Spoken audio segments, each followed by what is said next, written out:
Hello, students. This is your economics second chapter, People as Resource. People आप जानते ही हैं किसी कंट्री के रहने वाले लोग, और रिसोर्स वो चीज़ें जो काम आ जाएं, जो प्रोडक्शन में हाथ बटाएं, जिनकी वजह से प्रोडक्शन होता है, वो रिसोर्स हैं.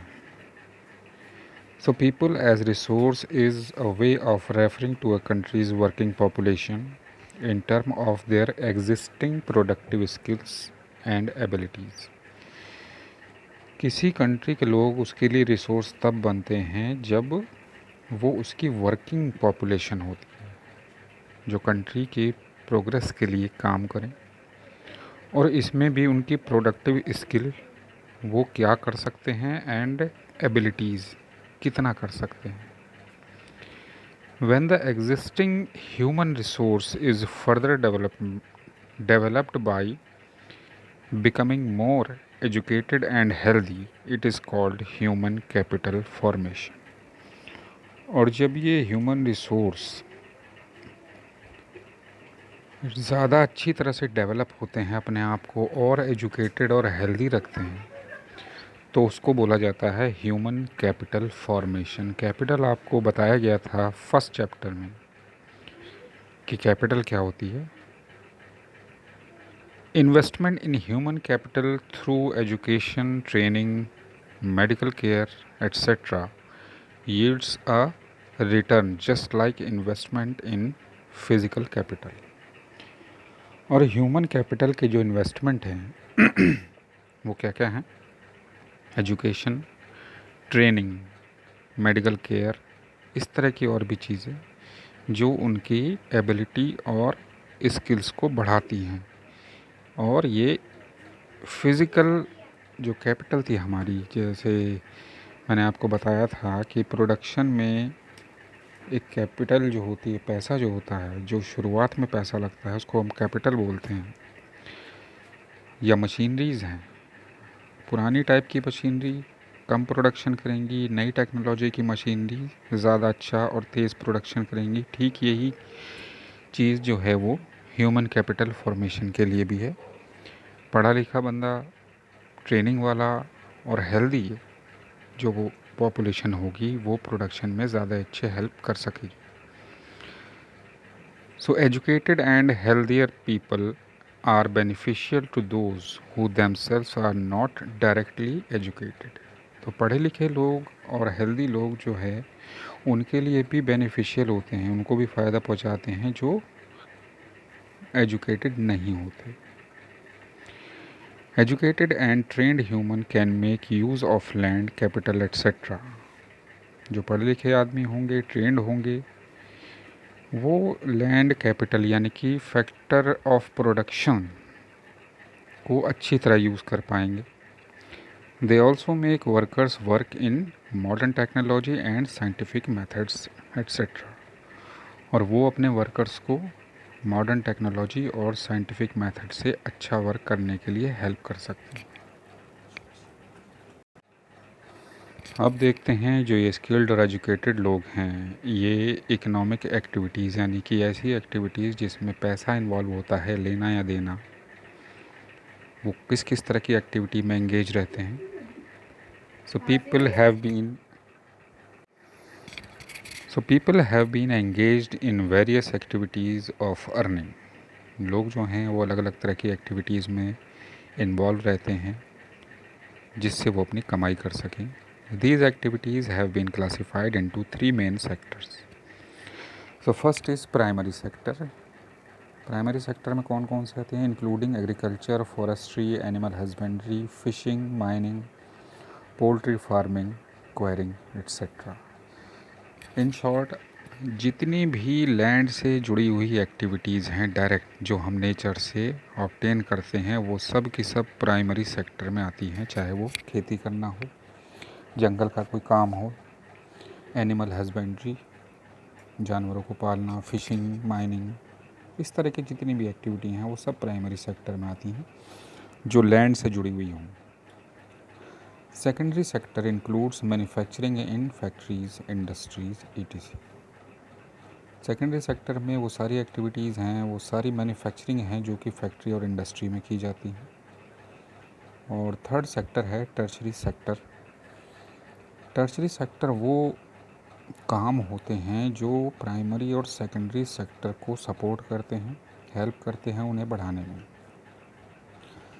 तो these includes services like trade, transport, communication, banking, education, health, tourism, insurance etcetera. Directly हम कोई चीज़ इसमें न लेते हैं न देते हैं, लेकिन जहाँ से हमें बेनिफिशियरी चीज़ें मिलती हैं उसको हम टर्शरी सेक्टर में रखते हैं, जहाँ सर्विसेज ली जाती हैं, इसलिए इसको सर्विस सेक्टर भी बोला जाता है।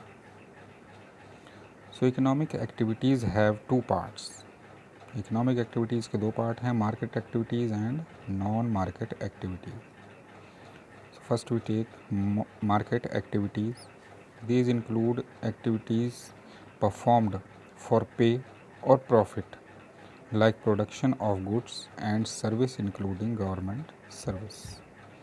So market activity वो हैं जिसमें प्रॉफिट या सैलरी मिलती है, इसमें चाहे प्रोडक्शन हो चीज़ों का या गवर्नमेंट सर्विस जैसी सर्विस करनी हो, जैसे ऑफिस में लोग काम करते हैं, उस तरह की एक्टिविटीज़ सारी मार्केट एक्टिविटीज़ होती है।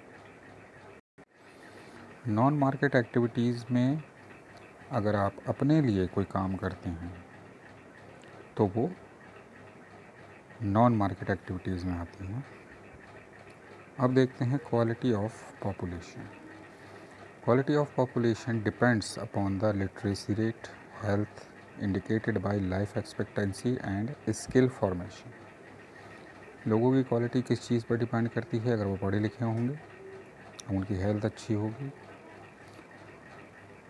जो उनकी लाइफ एक्सपेक्टेंसी को दिखाती है। अगर एक स्वस्थ आदमी होगा तो हम ये उम्मीद कर सकते हैं कि वो 70 या 80 साल तक ज़िंदा रह सकता है। यही चीज़ लाइफ एक्सपेक्टेंसी कहलाती है। एंड स्किल फॉर्मेशन, आपकी स्किल कैसी है, आप किस चीज़ में ज़्यादा अच्छा काम कर सकते हैं, वो आपकी स्किल होती है। The quality of the population ultimately decides the growth rate of the country. और जितनी अच्छी पॉपुलेशन की क्वालिटी होगी उतना ही अच्छी किसी कंट्री की ग्रोथ होगी। ग्रोथ में जो रुकावट होती हैं या पॉपुलेशन में जो कमी होगी, अच्छी पॉपुलेशन नहीं होगी तो क्या क्या चीज़ें आ सकती हैं सामने? देखिए, अनएम्प्लॉयमेंट, बेरोज़गारी। Unemployment is said to exist when people who are willing to work at the going wages can not find jobs. Unemployment वो कंडीशन है जिसमें लोग दी हुई मजदूरी पर काम करना चाहते हैं लेकिन उनको काम नहीं मिल पाता। The nature of unemployment differs in rural and urban areas. और ये अनएम्प्लॉयमेंट का जो नेचर है ये रूरल और अर्बन एरिया में अलग अलग तरह का होता है। First, in case of rural areas there is seasonal and disguised unemployment. Seasonal unemployment क्या होता है? Happens when people are not able to find jobs during some months of the year. People face this in agriculture. Seasonal unemployment वो होता है जब कोई ऐसा ख़ास सीज़न जिसमें लोगों को काम ना मिल पाए। ये ज़्यादातर एग्रीकल्चर में होता है क्योंकि जाड़े और गर्मी में तो उनको काम मिल जाता है, लेकिन बरसात का जो सीज़न है उसमें खेती का काम बंद रहता है, तो वो उनके लिए अनएम्प्लॉयमेंट का सीज़न है। और ये कंडीशन जो है वो सीजनल अनएम्प्लॉयमेंट होती है। या जैसे फसल बो दी गई है, उसमें मज़दूरों की ज़रूरत पड़ी, उनको काम दे दिया, जब उसके पकने का इंतज़ार करना है तो वो सीजनल अनएम्प्लॉयमेंट की कंडीशन शुरू हो जाती है। In case of disguised unemployment, अब ये डिस्गस्ड अनएम्प्लॉयमेंट क्या है? People appear to be employed. This happens among family members engaged in agriculture activity where work requires less people but engaged more people. देखिए, डिस्गस्ड unemployment को हिंदी में बोला जाता है छुपी हुई बेरोज़गारी।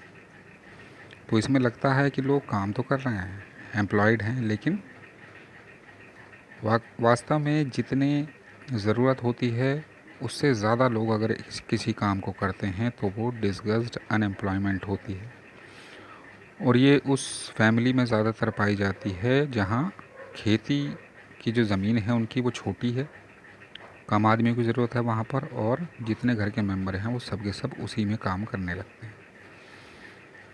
तो ये कंडीशन हो गई डिसगस्ड अनएम्प्लॉयमेंट। अब देखिए अर्बन एरिया में अनएम्प्लॉयमेंट कैसा है। Educated unemployment has become a common phenomena. जो एजुकेटेड अनएम्प्लॉयमेंट जो है वो बहुत कॉमन है आजकल शहरों में। पढ़े लिखे लोग बहुत घूम रहे हैं लेकिन उनको नौकरी नहीं मिल पाती। Many youth with matriculation, graduation, and post graduation degrees are not able to find jobs.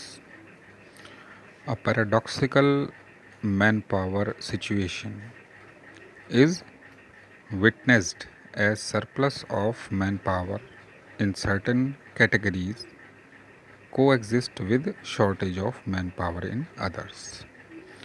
कई बार ये भी होता है कि जो लोग पढ़ने लिखने में या अपनी स्किल डेवलप करने में किसी एक विशेष स्पेशल एरिया को चुन लेते हैं, जैसे इंजीनियरिंग है।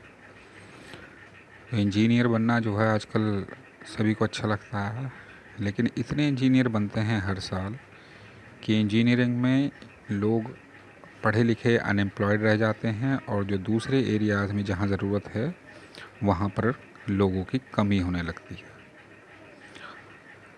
So unemployment leads to wastage of manpower resource. इस तरह की जो स्किल्स है जहाँ एक स्पेशल एरिया में बहुत ज़्यादा हैं और किसी दूसरे एरिया में कम हैं, तो ये मैन पावर की वेस्टेज होती है। This tends to increase economic overload, और इससे जो है इकोनॉमी में हमारी लोड पड़ने लगता है।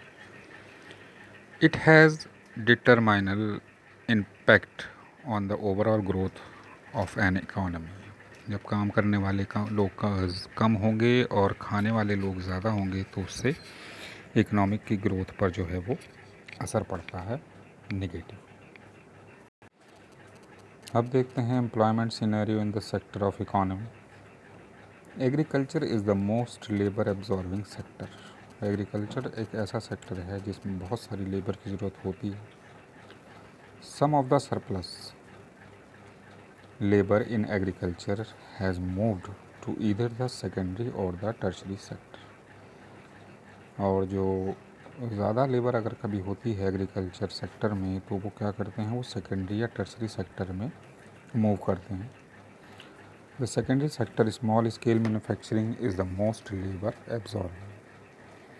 सेकेंडरी सेक्टर में जो स्मॉल स्केल मैन्युफैक्चरिंग होती है, छोटे लेवल पर जो मैन्युफैक्चरिंग होती है उसमें काफ़ी लेबर एब्जॉर्ब होती है, लग जाती है।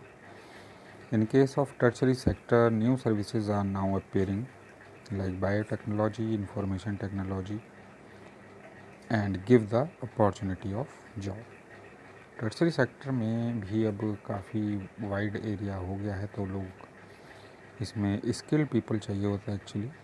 जो ये नाम दिए गए हैं बायोटेक्नोलॉजी या इंफॉर्मेशन टेक्नोलॉजी, इसमें भी जॉब की अपॉर्चुनिटीज़ काफ़ी सारी लोगों को मिलने लगी हैं। तो ये आपका चैप्टर कंप्लीट। आई होप आपको समझ में आया होगा। Thank you.